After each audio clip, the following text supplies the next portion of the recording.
Hi friends, ಅಸ್ಸಲಾಮ್ ವಲೈಕುಮ್, ನಮಸ್ಕಾರ.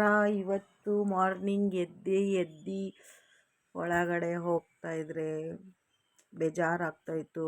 ಏನಪ್ಪ, first ನನಗೆ ಬಟ್ಟೆ ಇರಬಾರ್ದು, ಬಟ್ಟೆ ಇದ್ದರೆ ನನಗೇನೋ ಒಂದು ಟೆನ್ಷನು, ಯಾವಾಗಪ್ಪ ವಾಶ್ ಮಾಡ್ತೀನಿ ಅಂತ ಹೇಳಿ 17ನೇ ತಾರೀಕು ಬುಕ್ ಮಾಡಿರೋ ಮಿಷಿನ್ ನೆನ್ನೆ ಬಂತು. ನೆನ್ನೆ ಮಿಷಿನ್ 3 ದಿನದಿಂದ ಕಾದು ಕೆಲಸ ಇಲ್ಲ, ಕಾರ್ಯ ಇಲ್ಲ. 3 ದಿನದಿಂದ ಸುಮ್ಮನೆ ಮನೇಲಿ ವೇಸ್ಟಾಗಿ ಇದ್ದಿದ್ದಾಯಿತು. ಆಮೇಲೆ ಕಿಚನಿಗೆ ಯೋಚನೆ ಮಾಡ್ಕೊಂಡು ಕಿಚನಿಗೆ ಹೋಗಿ ಬಿಸಿನೀರು ಮಾಡ್ಕೊಂಡು ಫಸ್ಟು ಬಿಸಿನೀರೇ ಮಾಡೋದು. ಬಿಸಿನೀರು ಮಾಡ್ಕೊತಾನೆ ಟೀಗಿಟ್ಟು ಆಚೆ ಬಂದೆ. ಆ ಮಿಷಿನಿಗೆ ನೋಡಿದ ತಕ್ಷಣ ನನಗೆ ಹೆಂಗೆ ಜ್ಞಾಪಕ ಬರ್ತಾನೆ, ಅಪ್ಪ ನನ್ನ ಬಟ್ಟೆ ಯಾವಾಗಪ್ಪ ವಾಶ್ ಆಗುತ್ತೆ ಅನ್ನೋ ಫೀಲ್ ಬರುತ್ತೆ.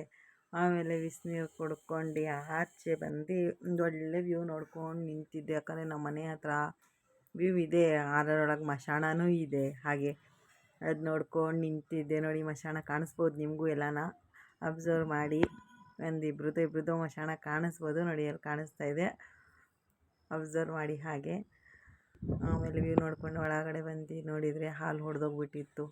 ಮತ್ತೆ ಹೋಗಿ ಹಾಲು ತೊಗೊಂಡು ಬಂದು ಅಂಗಡಿಗೆ ಟೀ ಮಾಡ್ಕೊಂಡು ಮತ್ತೆ 2 ಸಲ ಟೀ ಮಾಡ್ದಂಗೆ ಆಯಿತು.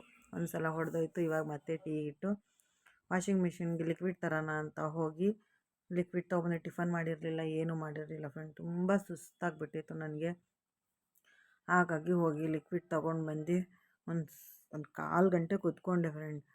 ಅಷ್ಟರೊಳಗೆ ನಮ್ಮ ಮನೆಯವ್ರು ಫೋನ್ ಮಾಡಿದರು, ವಾಷಿಂಗ್ ಮಿಷಿನ್ ಡೆಮೋ ತೋರ್ಸೋಕ್ಕೆ ಬರ್ತಾಯಿದ್ದಾರಂತೆ, ಲೊಕೇಶನಿಗೆ ಬರ್ತಾರೆ, ನೀನು ಹೋಗಿ ಕರ್ಕೊಂಡು ಬಾ ಅಂತ ಹೇಳಿದರು.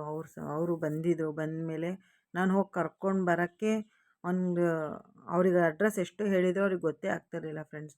ಅಷ್ಟರೊಳಗೆ ಹೋಗಿ ನಾನೇ ಹೋಗಿ ಕರ್ಕೊಂಡು ಬಂದೆ. ಈ ವಾಷಿಂಗ್ ಮಿಷಿನ್ ಸಹವಾಸನೂ ಬೇಡ, ಏನೂ ಬೇಡಪ್ಪ ಅಂತ. ಯಾಕಂದರೆ ಫಸ್ಟ್ ಇದ್ದಿದ್ದು ಮಿಷಿನ್ ಅಮ್ಮನ ಮನೇಲಿ ಕೊಟ್ಟು ಕಳಿಸಿ ನಾನು ಸ್ವಲ್ಪ ಕೈಯಲ್ಲೇ ವಾಶ್ ಮಾಡ್ತಿದ್ದೆ. ಪಾಪ ನಮ್ಮ ಮನೆಯವ್ರಿಗೆ ನೋಡೋಕ್ಕಾಗದೆ ಹೋಗಿ ಅವ್ರ ಹೆಸರಲ್ಲಿ ವಾಷಿಂಗ್ ಮಿಷಿನ್ ಬುಕ್ ಮಾಡಿ ಬಂದಿದ್ದರು. ಅಂತೂ ಇಂತೂ ಬಂದರು. ಬಂದು ನೋಡ್ತಾಯಿದ್ರು, ಏನೂ ಪ್ರಯೋಜನ ಆಗಿಲ್ಲ ಫ್ರೆಂಡ್. ಬೇರೇನೂ ಪ್ರಯೋಜನ ಆಗಿಲ್ಲ. ಅವ್ರು ಬಂದಿದ್ರೇನು ನೋಡಿದರು. ನೋಡಿ ಅವರು ಮಾಮೂಲಿ ಅವ್ರದ್ದು ಏನು ಕೆಲಸ ಇದೆ ಅದು ಮಾಡಿದ್ರು ಅವರಷ್ಟೇ. ಆದರೆ ನಮಗೆ ಆಗಿಲ್ಲ, ಸೆಟ್ ಆಗಿಲ್ಲ ಅದು. ಯಾಕಂದರೆ ಅದು ತುಂಬ ಚಿಕ್ಕದಿತ್ತು. ವಾಟರ್ ಹೋಗೋ ವೈರೇ ಆಗಲಿ ಮತ್ತು ಅದು ಕಲೆಕ್ಷನಿಂಗ್ ಕೊಡೋ ವೈರಾಗಲಿ ಅದು ಸೆಟ್ಟಾಗಿಲ್ಲ. ಹಾಗಾಗಿ ತುಂಬ ಚಿಕ್ಕದಿತ್ತು. ಅಲ್ಲೇ ನಿಲ್ಲಿಸ್ಬಿಟ್ಟು ಹೋದರು. ನಮ್ಮ ಮನೆಯವ್ರಿಗೆ ಹೇಳಿದ್ದಕ್ಕೆ ಅವ್ರು ಬಂದು ನಾನು ದೊಡ್ಡದು ವೈರ್ ತೊಗೊಂಡ್ಬಿಟ್ಟು ಕಲೆಕ್ಷನ್ ಮಾಡಿಕೊಡ್ತೀನಿ ಬಿಡು ಅಂತ ಹೇಳಿದರು. ಹಾಗಾಗಿ ಇವತ್ತು ಬಟ್ಟೆ ವಾಶ್ ಆಗಿಲ್ಲ. ಆಚೆ ಹೋಗಿ ನೋಡಿದರೆ ಮಳೆನೂ ಬೇರೆ ಬರ್ತಾಯಿತ್ತು. ಮಳೆಯಲ್ಲಿ ಏನು ಮಾಡೋಕ್ಕಾಗತ್ತೆ, ನಾನು ಕೆಲಸ ಏನು ಮಾಡೋಕ್ಕಾಗಿಲ್ಲ, ಬಟ್ಟೆನೂ ವಾಶ್ ಮಾಡೋಕ್ಕಾಗಲ್ಲ ಅಂದ್ಬಿಟ್ಟು ಬಂದು ಮತ್ತೆ ಮಲ್ಕೊಂಡೆ ಫ್ರೆಂಡ್ಸ್. ಮತ್ತೆ ಮಲ್ಕೊಂಡು ಏನು ಕೆಲಸ, ಸಾಯಂಕಾಲ ಎದ್ದು ಏನಾದರೂ ಮಾಡಿದರೆ ಆಗುತ್ತೆ ಅಂದ್ಬಿಟ್ಟು ಮಲ್ಕೊಂಡೆ ಫ್ರೆಂಡ್ಸ್.